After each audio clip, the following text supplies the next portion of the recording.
Well, I am incredibly excited about this guest that we have on More Than Money today. I have been following Brian and his co-host Bo for a long time on the Money Guy Show. It is a phenomenal show. He's the author of a forthcoming book titled Millionaire Mission, a 9-step system to level up your finances and build wealth. He's, as I mentioned, the host of the Money Guy Show and managing partner and co-founder of Abound Wealth Management. He's really become known for his 9-step system called the Financial Order of Operations. If you listen to the Money Guy Show, you know that system well. And I am so just thankful that Brian is on More Than Money today. So Brian, welcome to the show. Oh, thanks so much for having me. This is going to be fun, and I also appreciate the setup. I am super excited to talk about Millionaire Mission. Well, you should be. But before we get into that, so there's a question that I ask every single guest that comes on to More Than Money, and it is, what is the best thing that is going on in your life right now? Now, Brian, you can take this wherever you want. You can be serious, you Yeah. can be funny, just wherever you want to go. The stage is yours. Now, I'm in this, and I'm very transparent about it. I'm in the beyond 50 stage of life now, so I feel old enough to be wise, and I'm just thankful that I'm relevant and still needed. But it's one of those things where I kind of get to balance it, and I feel like I'm in this awesome season of life now where I get to kind of see the fruit of all the previous hard work of life, but also still feel like we're making a huge impact. So I'm enjoying the season of life to where, yes, it stinks to get older and you start realizing your mortality, but that's not the sweetness for me. Is just to see the impact it's having on people's lives, and how fruitful things are, the memories I get to make with my family and loved ones. And it's just a great time right now. We're busy. I'll tell you that. There's no, but I wouldn't have it any other way. And anytime I even get close to complaining about how busy I am, I remember to slow down and say thank you for all the great things going on right now. How long have you been doing the Money Guy Show? How long has that been I going now? started I started in January of 2006, and that kind Man, of makes me quirky. It wasn't started to be this awesome thing that it's turned into. It really was my attempt to try to start a digital classroom. I really yeah. was, fascinated with technology when I got my first iPod. I'd been fortunate enough that I'd been in Clark Howard's studio right as I got my iPod, and it kind of spurred me to start thinking, because I always wanted to be a school teacher. I thought I was eventually going to retire to go teach in a classroom of some sort. So when I got the technology, I was like, this is it. This is my opportunity. Let's see if I can start sharing how to do money better. Because I also felt somewhat guilty for, I had minimums for to work with me as a fee only financial advisor. And I felt like a lot of people, when they needed financial guidance, they just couldn't qualify for a higher end financial advisor. So I was like, let's just start giving it away so that people can kind of start learning their way. And what I didn't realize, and now I've coined it now, is the abundance cycle, where I'm basically giving people all the free information they could take to build them up so they can learn, apply, and then grow it. And what I didn't realize in the moment when I was setting up this passion project is that it was actually become the engine for a much bigger Mm-hmm. business. Because when I started doing this, and I still never forget, in 2008, I had two people reach out to me and say, "Hey, I want to hire you to be our advisor." And I was like, "What?" And they're like, "Yeah." I was like, "Well, you don't live in my area." And they're like, "Yeah, but we could still work together." And I was like, "This is from the podcast?" And they're like, "Yeah." So it has turned into the greatest marketing idea, but it wasn't on purpose. I did it really for the intent was to educate. And then it's now bearing so much fruit. And now this year we will pass 40 employees. We're over Oh, $1 billion in assets that we manage as a firm.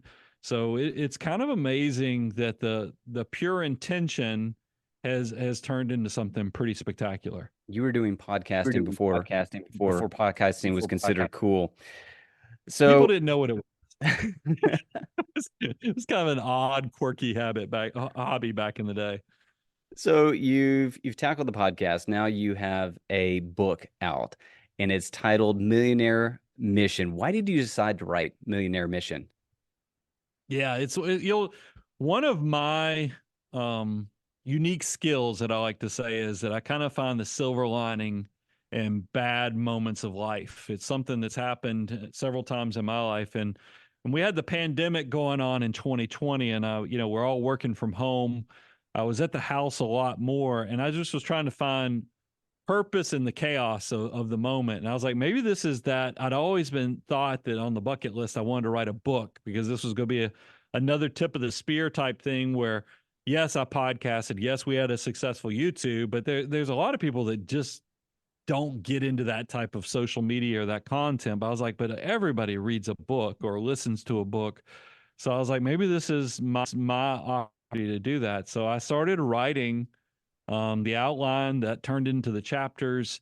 And then before I knew it, I actually had the draft of the book written by the beginning of 2021. Now, this thing is probably about the fourth or fifth version of it Hmm. because Hmm. every time I let an editor look at it, they just kicked me in the stomach, told me things that I ought to think about, and I'd have to go back to the drawing board and restructure certain things. But I think it's now the best version of itself, and I'm so proud of it. I really am. And if people are curious, I did write this book. I've used this joke is the only thing ghost written in this book is the punctuations.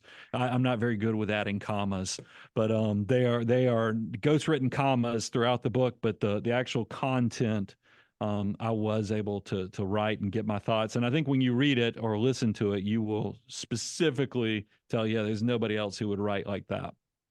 Those editors are brutal. Editors are brutal. So, Well, I you, mean, so I don't think you, punctuation was that big back in the 70s, 80s, and 90s when I was in school because I don't remember. I must have missed those weeks at school when we covered that stuff. well, and you should be proud of Well, this. and you should It's a big deal to write a book and to get your thoughts on paper. You've been putting them out via audio and video for a while now, but to get them on paper, it is a really big deal. Now, before we jump into the financial order of operations, which we've already discussed a little bit, just knowing that that's what you're kind of what you've been known for a while now. Why don't you talk about the three ingredients to building wealth and the mindset around that? You address that in your book. Yeah, I mean, one of the things I remember the first time I ever got to go speak to like a high school class, I was like, I imagine the first question, by the way, it wasn't. The first question that high school kids want to know is how much money you make and what car you drive, which kind of disappointed me. But when I was trying to figure out what was actually the most important thing I could tell these young students, it was I need them to understand deferred gratification. How you take a little bit today to build something just incredible for the future, and that leads to I've determined and figured out three key ingredients to wealth creation. And the first one is discipline. That is the process of living on less than you make, or back to that key ingredient of deferred gratification. So discipline is the first ingredient. And if you can do that, living on less than you make, it does create margin or money, which is the second ingredient. And if you actually put that money to work and give it enough time by investing and letting your army of dollars start working for you, that third component, time, can really do magical things. That eighth wonder of the world, compounding growth, has really created your money can actually work harder than you can if you just give it that opportunity. And those are the three main ingredients that I try to break it down so people understand this is a lot simpler than you probably realize. You just have to make something happen. So you got discipline, money, and time as those three ingredients. I like that. So now that we have that mindset down, why don't you walk us through this thing that we've mentioned, what now three times, the financial order of Yeah. operations. Yeah. By the way, anybody can go to moneyguy.com/resources, download your own free copy. It won't be laminated, so you don't get the cool sounds, but it is the 9 steps. And that's what the financial order of, I mean, when you think about Millionaire Mission, it is the origin story for every one of these things. If you ever wondered, where did this come from? What's the why? What's the mindset? Not only the analytics, I have put that in Millionaire Mission. But if I was actually breaking down what is the financial order of operations, just like money has an order of operations to get to the right answer. If you remember PEMDAS from school, this is the same way. There is, if you knew what to do with your next dollar, there is a way that you ought to process money. Now, Look, I know with your audience, you're going to be curious, and we cover this in great detail. One of the first chapters is ground rules. Generosity is ground rule zero, because a lot of your audience is going to see this and be like, where is the giving? Where is that? Yes. That is actually on top as an umbrella over this whole thing. But if you understand that that's your first fruits is going to be generous, now when we start thinking about how's the money going to be used by you, you first got to get out of the gates with a highest deductible covered. This is so your money actually doesn't have to make desperate decisions. When you have a medical emergency, or you wreck the car, or you have something like that happen, let's go ahead and just have your highest insurance deductible covered so you can not get wiped out before you even get started. Number two, employer match. Most employers have to, are incentivized, and they actually do it. They will give you 50 cents to a dollar for dollar match with your employer plan. If you think about it, that's a 50 or 100% guarantee. That is incredible and a huge accelerator on wealth creation. So make sure you take advantage of that. Step three, high interest debt.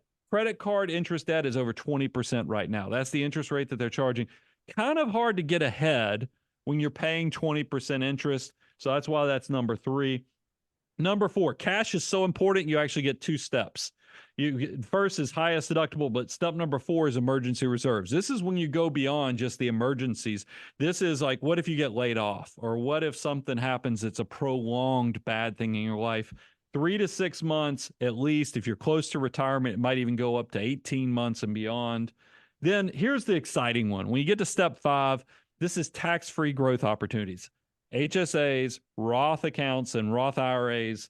That's why you want to take advantage of that. It's usually the first investment account somebody's going to open up is like a Roth IRA. Then step six, you want to try to get to that 25% of your income going towards savings and investments.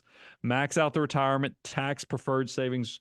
Step seven, hyperaccumulation. This is where you're not just trying to build money for the sake of building. You're actually starting to think about, how am I going to spend this money? How am I going to use this money? What's the why? What's the purpose? Where's the paying it forward? And how do I need to structure the account? That's what step seven is going to do for you. When you get to step eight, we call it the official name is prepaid future expenses, but really this is abundance goals. This is where, if you want to help the kids, if you want to start, getting into real estate investing, if you wanted to start doing things beyond the basics, this is step 8 with those abundance goals. And then step 9 is, let's now pay off the majority of us have mortgage rates that are less than 5%. When you get to step 9, this is when you can start thinking about prepaying those low interest mortgage rates and not feel like you left something behind or an opportunity cost with it, because you made it through all the other steps of the financial order of operations. And if you follow those steps, you're going to become what's called a financial mutant, correct? You can even be a financial mutant before you make it through all 9 steps. It's really just, when you're a financial mutant, your money goes 2 to 5% further than your peers. You've been altered because you kind of know what every dollar has the potential to become. That's why one of the big things, now look, we did this because we were going to go recruit at a college campus, and this thing kind of took a life of its own, is that we have a saying that every dollar has the potential to become 88 times over. A dollar for a 21-year-old has the potential to grow to $88 by the time they retire. So that's something that I really try to get people to understand, is that once your mindset shifted on what a dollar can become, you'll be changed forever. That's great. Well, Brian, I'm really excited about Millionaire Mission. I'm going to tell you I'm going to let you tell them where you can find the book in just a second. But what I want to do first is I want to take a quick break, and then we actually have some questions from our More Than Money Facebook group, and they were really excited that you are on the podcast. And so I'm going to ask those questions. Then we're going to wrap up by talking a little bit more about the book right after this break.